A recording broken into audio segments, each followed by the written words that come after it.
So, how to lock the camera on your object, like those Instagram dance videos where the focus is on the head.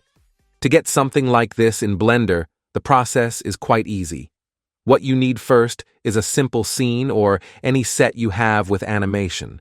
I will go with a Mixamo dance character, and you can from there get any action you want with multiple options.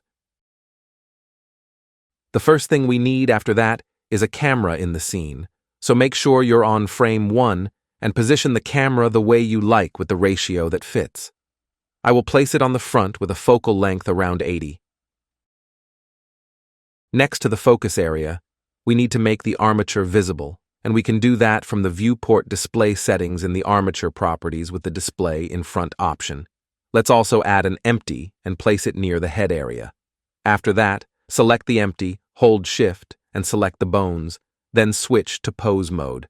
This way the empty is still selected, so hold Shift again to select the head bone, or any part you need to focus on, and hit Ctrl P, and parent it as bone. This way the empty will follow the head movements. This part can be skipped if the head is selectable alone, but I still recommend using empties in animations. Once you're done, go back to Object mode and select the camera, and from the constraints, choose the child of option and assign the empty as a target object.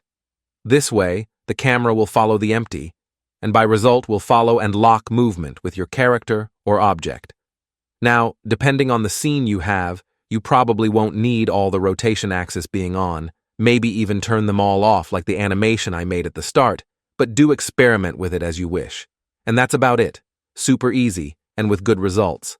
So subscribe if you're still single, and see you in another video. Stay sharp. Goodbye.